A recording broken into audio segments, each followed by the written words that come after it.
Bonjour chers Congolais, bonjour à tout le monde. Merci encore et soyez les bienvenus à cette interview.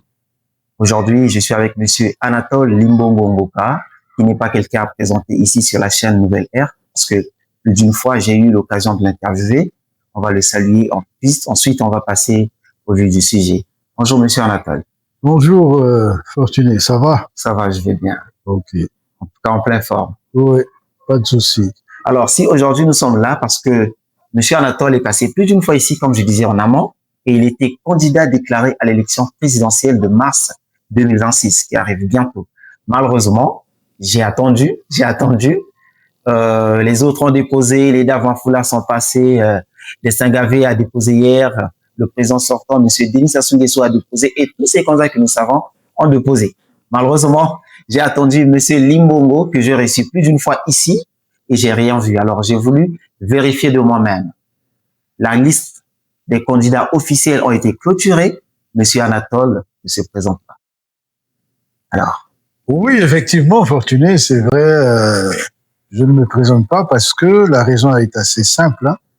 Je n'ai pas pu rassembler les 25 millions demandés pour payer la caution et déposer le dossier. Voilà la raison principale. Voilà.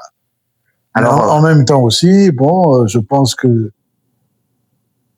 beaucoup de gens avaient dit que Limbongo a été pourvu en argent par Sassou et son monde. Mais bon, c'est des rumeurs qui existent depuis longtemps. Hein. Oui. Peut-être que, comme on dit, à quelque chose, malheur est bon. Oui, certainement. Et le fait que je n'ai pas pu rassembler les 25 millions va montrer aux gens que, en vérité, je n'ai pas de rapport avec le président Sassou et son monde qui finance qui ils veulent. Pour te donner une certaine idée, en 2016, lorsque je suis coordonnateur national des comités de soutien du général, on fait courir la rumeur que JDO m'a donné 100 millions. Évidemment, le général, lorsqu'il est au courant de la rumeur, il m'appelle, il dit, mais petit frère, qu'est-ce que j'apprends là? Il paraît que tu allais chercher 100 millions chez JDO. Je lui ai dit, mais Yaya, tu as été chef d'état-major général dans ce pays, tu connais suffisamment de monde dans ce pays. Ben écoute, il faut vérifier. Voilà. Tu fais tes vérifications et en fonction de ce que tu vas trouver, tu m'appelles et puis on verra bien qu'est-ce qu'on va dire. Donc, monsieur Limbongo veut bien insigner qu'il n'y a pas de rapport avec le PCT. Donc, il n'a rien reçu. Voilà, ils ont dit ça en 2016. Oui. Quand je sors de prison, on fait encore courir une rumeur que JDO m'aurait donné 150 millions. Wow. Une deuxième fois. Deuxième fois. Ok. Malheureusement, c'est toujours de la spéculation. Cette fois aussi, quand j'ai commencé à dire que j'allais être candidat, même quelqu'un que je connais bien, qui est en France, qui m'a appelé pour me dire, mais Limbongo Sassou t'a donné combien pour l'accompagner à l'élection présidentielle? Ah, ça? Terre à terre comme ça, oui, direct. Carrément. C'est un frère, il se reconnaîtra dans... Pas besoin de citer son nom. Et quelle a été votre réaction, votre réponse? Bon, je lui ai seulement dit que bon, vous continuez toujours à spéculer, tout ça. Je ne vois pas du tout l'intérêt. Voilà. Et puis bon, au fur et à mesure, les gens disent oui, tous ceux qui, les accompagnateurs de Sassou, ils ont reçu l'argent de Sassou, ainsi de suite. Mais en tout cas, ce que je peux te dire, Fortuné, oui, c'est que depuis que je travaille dans ce pays, voilà, je n'ai pas reçu de l'argent de Sassou. Je n'ai pas d'acquaintance avec le président Sassou et son monde. Okay. Dans ma vie, j'ai rencontré Sassou à 2 reprises. À 2 reprises. La première fois, en 1974, je peux même pas appeler ça rencontre, en fait. Je suis président du comité de grève des étudiants de l'université en 1974. Okay. On fait la grève. Marien Gouabi nous fait arrêter. Et il désigne le président Sassou président de la commission d'enquête pour savoir pourquoi ces jeunes gens ont manifesté, ont fait grève. Parce que dans leurs officines, ils suspectaient le président, le professeur Lissouba d'être derrière, cette manifestation. Malheureusement, il s'est rendu compte que il n'en avait rien été. Là, c'était là. Je peux même pas dire que c'était une rencontre. C'était le chef le président de la commission d'enquête qui interrogeait les détenus que nous étions. Donc, voilà. Il y a eu ça. La seconde fois, alors? La seconde fois, c'est début 92, à la veille des élections. Après la conférence nationale, je suis membre du Conseil supérieur de la République. Apparemment, au niveau du PCT et du président Sassou, l'analyse avait été faite que rien qu'avec le PCT, Sassou ne pouvait pas être élu. Et donc, il a cherché à créer ce qu'il appelait à l'époque la majorité présidentielle autour de sa candidature. Et c'est comme ça qu'un cadet est venu me contacter, me demander si j'acceptais de discuter avec le président Sassou. Et nous sommes donc en 92. Effectivement, nous nous sommes rencontrés avec le président Sassou et j'avais décliné sa proposition de partenariat. Donc, depuis 92 jusqu'à aujourd'hui, nos routes ne sont plus jamais croisées. Pas une seule fois. Je ne connais, je n'ai jamais mis les pieds dans sa maison, ni dans la maison d'un de ses parents. J'ai fait ma trajectoire jusqu'à aujourd'hui. Aucune. Absolument aucune. Même les quelques ministres de ses parents que je connais, j'ai jamais mis les pieds chez eux. Donc, tout le reste, c'est de la spéculation. Monsieur Limbongo Ngoka, alors, est-ce qu'on peut dire aujourd'hui que les 25 millions, c'est le seul obstacle qui vous empêchait à... Bon, le financement de ma campagne était basé principalement sur l'appel populaire. Moi, je me considère comme un homme du peuple, un candidat du peuple, et donc j'ai donc voulu faire appel au peuple. Voilà. Et le raisonnement en théorie, il tient la route. 25 000 Congolais, s'ils avaient donné 1 million, on aurait payé. 1000 francs. 1000 francs, on aurait payé. 25 000 Congolais. Oui, on payait la... Bien sûr. L'avantage, c'est quoi? L'avantage, c'est que il y a un minimum de masse. Et plus la masse est importante, et plus vous avez de l'argent. Mais comme c'est réparti sur une masse, le montant, la contribution est faible. Voilà mon raisonnement. Et secondairement, ceux des connaissances que j'avais qui pouvaient contribuer. Mais le principal, c'était le peuple et subsidiairement les connaissances que j'avais. Monsieur Limbongo, tout juste là, il y a une question qui m'arrive. Alors, étant donné que vous avez basé votre confiance sur le peuple, disant que vous lancez l'appel à contribution pour le peuple, pour que le peuple vous porte, et que cet appel à contribution n'a pas abouti. Est-ce qu'on peut dire que le peuple ne vous aime pas ou pas qui n'a pas abouti? Non, je ne peux pas dire que le peuple ne m'aime pas, non. Pas qu'ils n'étaient pas d'accord avec ça. C'est-à-dire que, bon, il faut faire un peu la situation du financement des campagnes chez nous. Depuis 92, le problème du financement des campagnes, comme je l'ai dit à une occasion, n'a jamais été réglé. Voilà. Ce qui fait que le pouvoir, le président Sassou et son système ont amené cette habitude que c'est le candidat qui donne de l'argent aux citoyens. Il y a une débauche d'argent énorme qui se passe aujourd'hui. Regardez tout ce qu'on appelle la dynamique, le patriarche. C'est de l'argent qui est éparpillé dans le pays, dans les marinières, dans des casquettes, dans des marches. On mobilise des quasters. Évidemment, quand le peuple voit ça, il se dit, bon, certainement que quand il y a des élections, ben c'est le candidat qui donne puisque le président Sassou, il fait ça. Voilà. D'abord lui-même, en plus, tous ceux qui sont autour de lui, chacun distribue comme il peut. Donc ça donne l'impression au peuple que c'est comme ça que... C'est le candidat qui doit donner et c'est pas l'inverse. Voilà, mais en démocratie, c'est pas ça. D'ailleurs, en 92, nous avions déjà tenté, j'étais au Conseil supérieur de la République, et on avait interdit ces achats de conscience. En fait, c'est de l'achat de conscience. Direct ou indirect. Voilà. Et donc, il y a ça. Il y a la perception qui est biaisée au niveau du peuple aujourd'hui. Voilà. Mais en même temps, il peut y avoir un engouement populaire, mais le peuple ne fait pas toujours immédiatement le rapport entre dire que je suis pour tel candidat et s'engager à sortir les 1000 francs. Il y a un décalage à ce niveau-là. Bon, peut-être aussi parce que nous avons commencé quand même en novembre, je crois. Et peut-être que les délais n'ont pas été suffisamment pour que le peuple se rende compte effectivement. Effectivement, c'est quelque chose au niveau du pays. Je peux dire, vous êtes certainement le premier candidat à emmener ça ici, puisque on n'est pas habitué avec. Ça peut peut-être être oui, c'est ça. Cause. Oui, oui. Les gens doivent d'abord prendre, il faut se rendre compte de ça. Il faut s'habituer à des nouveautés. Voilà. Il faut s'habituer à des nouveautés. Mais comme on dit, c'est toujours une expérience. Il faut toujours tenter une expérience. Exactement. Cette fois-ci, ça n'a pas donné le résultat, mais je suis sûr que le peuple saura se réveiller à la prochaine fois qu'on leur fera appel, parce que la conscience de quelqu'un arrive au fur et à mesure. Maintenant, mon engagement, évidemment, n'est pas un engagement qui est lié aux effets immédiats. C'est un engagement qui est lié sur la perception que j'ai de ce que la société doit être demain. Demain, oui. Et c'est pour ça que nous avons cette vision Congo 2060. C'est ça. Exact. Vous savez, Lénine disait qu'en politique, il y a des aigles et des poulets. Un aigle peut voler haut et voir très loin. Mais un poulet, il est, on fait là, la basse-cour, il ne voit que autour de lui seulement. Autour de lui seulement, il ne peut pas voir loin.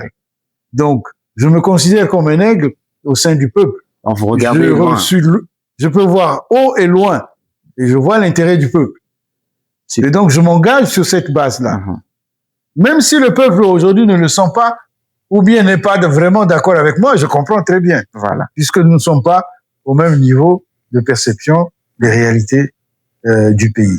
Voilà quel est le sens de mon engagement. Donc, ça ne me décourage pas. Bien au contraire. Je me dis, aujourd'hui, on a tenté, ça n'a pas donné comme on l'espérait, mais je suis sûr que la prochaine fois, la dynamique sera beaucoup plus importante. Monsieur Anatole, je pense que vous étiez vous vous êtes déclaré en tant que candidat libre. Indépendant. Voilà, candidat indépendant, permettez-moi. Alors, je sais que même en étant indépendant, vous avez toujours des gens autour de vous qui vous accompagnent, les sympathisants qui sont avec vous, les gens dans votre équipe. Comment ils arrivent à supporter ça? Parce que je pense que c'est quand même une déception, c'est un choc. Ah oui, bien sûr, c'est un choc difficile à encaisser, c'est clair. J'ai eu des réactions un peu partout, mais bon, ça arrive. Pendant quelques jours, on est choqué, et puis il faut se remettre. Il faut dire que la lutte pour libérer un peuple, ce n'est pas une lutte d'un jour. Nous encore, on se bat démocratiquement, mais il y a des pays qui se sont libérés par des guerres. Vous voyez un pays comme la Chine, entre la création du Parti communiste chinois en 1921 et l'arrivée au pouvoir du Parti communiste chinois en 1949, combien de morts il y a eu? Donc, pour l'instant, nous sommes sur un terrain démocratique, il n'y a pas de... Mais l'engagement pour libérer une nation, c'est ça. Il y aura... On dit quoi? Ce sont des batailles. Aujourd'hui, tu peux perdre 1, 2, 3 batailles, mais il faut savoir persévérer pour gagner la guerre. C'est ça l'important. C'est ça l'important. Alors, Monsieur Limbongo, Anatole, aujourd'hui, vous allez laisser, comment je peux dire, vous allez attendre jusqu'à ce que la prochaine présidentielle viendra ou pas. Vous avez des projets à court terme, à long terme. Est-ce que vous allez vous arrêter là aussi? Ce que je dirais à ceux qui ont mis leur espoir sur moi, ne soyez pas découragés. Nous allons travailler. À partir de cette dynamique qui s'est mise en place, nous allons travailler pour l'amplifier et pour mieux préparer les combats de demain. Voilà. Donc que tout le monde reste attentif à ce qui va arriver. Nous allons tous réfléchir les uns et les autres et nous allons regarder comment nous projeter sur l'avenir, parce que cette vision que nous avons, ce n'est pas la vision d'un jour. Bien sûr. Quand on dit 2060, c'est 35 ans. Exactement. Donc c'est ça le long terme. Exactement. Et donc si on veut qu'on arrive à 2060, ben, il faut que le combat continue. Et nous allons continuer. Donc c'est ça. La lutte continue. Comme on dit, la lutte continue. Et la victoire est certaine un jour. On parle comme un prophète. Ok. Monsieur Limbongo, comme je disais en amont, c'est pas pour la première fois que je vous reçois ici sur la chaîne Nouvelle Ère. Et quand je mets les contenus en ligne, certes, je vois les commentaires. J'ai vu comment les gens sont dévoués à vous accompagner, comment les gens étaient prêts à vous accompagner. Oui. J'ai les réactions par-ci par-là. À peine hier même, j'ai encore je suis repassé sur votre dernière publication d'hier. Je pense que hier à 7 ou 8 heures que je l'ai vu. Il y a encore les commentaires des gens qui attendaient. Alors Absolument. ces personnes-là, qu'est-ce que vous avez à leur passer? Ben, pour l'instant, disons que le message, bon, souvent dans ce genre de situation, on demande au candidat qui n'a pas pu déposer, est-ce que il va faire une consigne de vote, voilà, pour qu'on soutienne X. Mais je pense que je connais quand même les actes. D'accord. Parmi les 6 candidats qui sont là, j'en connais 4 personnellement. Okay. Kinyombi, Mabio, Mafula, Angios, je les connais. Okay.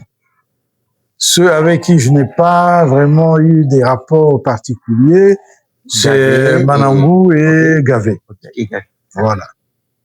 Donc, au stade où nous sommes, je ne vois pas comment je peux demander à mes sympathisants de voter pour un tel ou un tel. Parce que je n'ai pas l'impression qu'ils sont là pour chercher le pouvoir.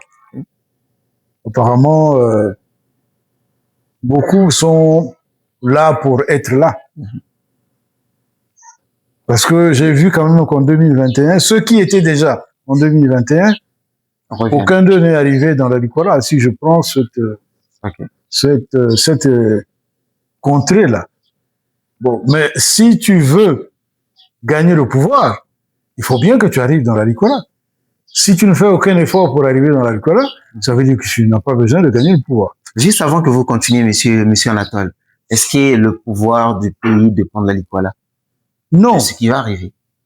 Regardez la configuration du pays après le recensement général de la population. Okay. Brazzaville, c'est la plus grande ville du pays, la plus peuplée.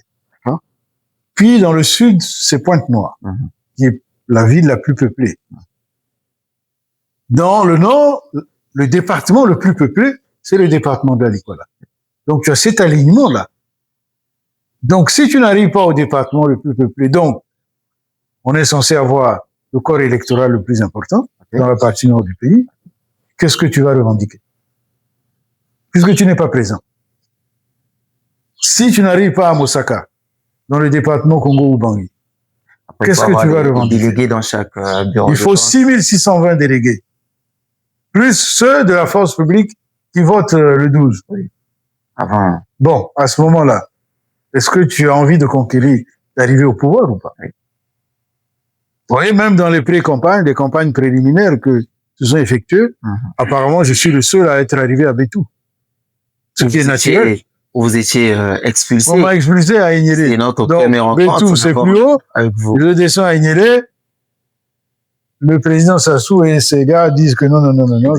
C'était le premier sujet. Je suis le seul candidat déclaré expulsé d'un département. Il y a pas, est-ce que vous avez vu quelqu'un, des candidats déclarés, je prends par exemple Mabio, est-ce qu'il a été expulsé du Pilou? Non, pas du tout. Est-ce que Gavé a été expulsé du Niari? Est-ce que Manango a été expulsé du Quilou? Est-ce que Anguios a été expulsé de Brazzaville ou je sais pas d'où? Donc je suis le seul de tous les candidats déclarés à avoir été expulsé. Mais je crois avoir expliqué pourquoi il y a eu tout ça. Si, exactement. Voilà. Monsieur Anatole, alors il y a eu un certain temps où nombreux des opposants que vous êtes étaient contre l'idée de partir au vote, l'idée d'aller voter. Mais ce que j'aimerais souligner ici, c'est que à chaque fois que vous tenez discours, vous disiez toujours « allons voter ». On peut pas laisser un boulevard, ça c'est sans vos mots, je répète. Absolument. On peut pas laisser un boulevard à celui qui est vomi par le peuple. Oui. Aujourd'hui, vous n'êtes plus candidat, vous n'êtes pas candidat officiel. Oui. Je pense que j'ai pas compris cette partie. Puisque vous n'avez pas de recommandation à donner au peuple. Est-ce qu'ils vont quand même voter? Est-ce qu'il faut pas voter parce que vous n'êtes pas? Bon. J'ai dit ceci. D'accord. Par principe, il ne faut jamais laisser un boulevard. Quand on est dans un combat, même si c'est un combat contre une dictature, il ne faut pas laisser le terrain libre au dictateur. D'accord. Si le dictateur organise une élection, il faut y aller. Si le dictateur organise une élection, il faut y aller. Si le dictateur organise une élection, il faut y aller. Si le dictateur organise une élection, il faut y aller. Si le dictateur organise une élection, il faut y aller. Si le dictateur organise une élection, il faut y aller. Si le dictateur organise une élection, il faut y aller. Si le dictateur organise une élection, il faut y aller. Peut-être que la première fois, ça ne marchera pas, mais ça peut marcher la deuxième, la troisième fois. Mais si vous ne combattez pas, vous ne serez pas capable d'apprécier vos propres forces. C'est comme, je prendrais le cas un peu trivial.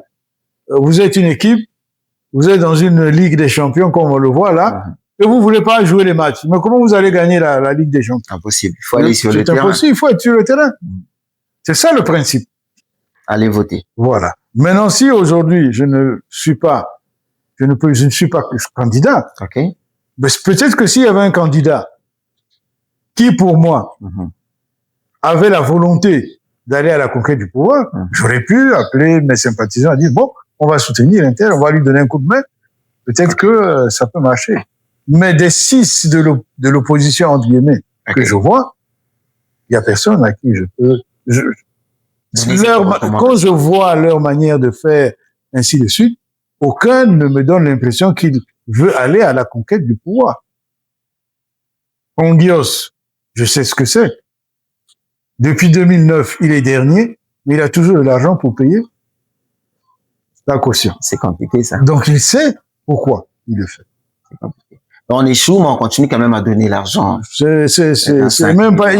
Tu échoues à la dernière place. Tu n'échoues pas à la deuxième ou machin, mais tu échoues à la dernière place. C'est-à-dire avec 0%, etc. Bon, personnellement, je ne vois pas l'intérêt. Sauf si tu es certainement financé, parce que je ne comprends pas comment quelqu'un de censé va prendre son argent tout le temps, payer une caution pour n'avoir que 3000 voix, 2000 voix. Mais dans son parti, il a combien de militants? Bon, les 3 autres que je connais, bon, ceux-là, mais nous avons travaillé, hein, ensemble avec eux. Bah, écoutez, on a fait un travail ensemble, on dit, un candidat seul, c'est difficile qu'il arrive. Okay. On a signé les procès-verbaux. Au moment de concrétiser, chacun chacun va à sa voilà. façon. Wow. À ce moment-là, j'avoue que je ne peux pas donner une consigne de vote pour mes amis avec qui j'ai travaillé et qui eux-mêmes ont saboté la conclusion à laquelle nous sommes arrivés. Donc, selon vous, vos analyses, il n'y a personne qui peut tenir face au président Sassou. C'est-à-dire qu'il faut d'abord avoir envie de gagner. Ils n'ont pas envie de gagner, ces opposants. Quand tu veux gagner, tu prends des dispositions pratiques pour le faire. Mais je ne vois aucune disposition pratique. Ça veut dire qu'ils n'ont pas envie de gagner. C'est quand même 25 millions, monsieur Anatole. C'est pas facile de les réunir. Vous voyez, moi, je n'ai pas eu 25 millions. Okay. On a dit que ça soit donné de l'argent, tout ça, etc. Ça ne m'a jamais donné de l'argent. Mais si quand même vous avez donné, ça allait se passer comment? Si ça il ne pouvait pas me donner. Pourquoi? Vous êtes... Mais vous voyez bien que je suis allé dans la Likwala. Je vais à Bétou, j'arrive à Ignélé, on m'expulse. Comment un pouvoir peut expulser un citoyen? Ça peut aussi être qu'une hypothèse. Il se pourrait que toutes ces personnes qui sont parties, ils ont travaillé, ils se sont réunis, ils se sont préparés en avance, sachant que 2026, ils vont affronter la présidentielle. Ils se sont préparés pour réunir les 25 millions depuis tout ce temps. Des fois, c'est juste les ondits. D'après tout, on ne fournit pas les Mais je ne donne pas quelque chose de... Okay. Je ne dis pas que avec concret. Certitude, j'ai les preuves. Voilà. Je dis seulement que moi, je ne vois pas comment tu vas donner 25 millions après 4 participations, tu es toujours dernier. Je ne comprends pas. Ça veut dire que tu as vraiment de l'argent à gaspiller. Est-ce que quelqu'un de sensé peut faire ça? C'est la seule question que je me pose. D'accord. Hein, Fortuné? Je comprends. Est-ce que toi, tu peux le faire? Tu as tenté une première fois. Tu es dernier. Tu as payé 25 millions. Mais si tu totalises les 3 ou 4 fois auxquelles tu participes, ça fait quand même beaucoup d'argent.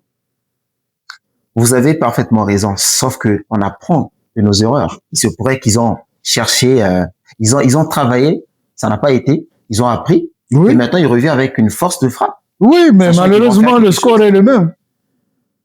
En 2009, tu es à 0%, virgule. 2016, 0, et quelques. 2021. 2021, 0, et quelques. Bon, à ce moment-là, qu'est-ce qu'on fait? Quelle conclusion on peut tirer? 2002, tu es à 2%. 2009, tu es à 0, et quelque ou 1%. 2016, tu es à 0. 2021, 0, donc de 2, ça ne fait que descendre. Bon, quelle conclusion veux-tu que je tire quand tu analyses cette courbe électorale? Ben, il y a quand même des nouveaux, hein. On a vu un Manango. Mais c'est ce que j'ai dit. J'ai dit que il y en avait 4. Avec une autre vision. Il y en avait 4 que je connaissais. Okay. Et puis 2 autres que je ne connais pas. Vivien Manango, je ne connais pas. J'entends ce qu'il dit. Les mécontents. Oui, il est mécontent. Bon, apparemment, quand on est mécontent, on exprime son mécontentement. Et Destin Gavi qui vit avec un discours de la jeunesse. Et je pense qu'il peut peut-être faire quelque chose, hein. Bon, c'est un discours assez paradoxal, hein, quand je regarde Destin Gavi. Hein. Il critique les conditions d'organisation. Okay. Que c'est pas possible. Pour lui, ce sont des mauvaises conditions d'organisation. Mais en même temps, il veut participer. Puisqu'il sait que ce sont des mauvaises, quelle conclusion il tire de ça? Est-ce qu'en participant, il va améliorer les conditions? Moi, j'ai suivi, là, il a même demandé apparemment le report du scrutin après avoir déposé sa candidature. Bon, je ne comprends pas très bien quelle est sa posture. Je dépose ma candidature et je demande le report parce que les conditions ne sont pas remplies. Bon, maintenant, si les conditions sont toujours celles-là, qu'est-ce qu'il va faire? Il pas déposer. Il va perdre. A priori, il va perdre puisqu'il dit lui-même que les conditions ne sont pas bonnes.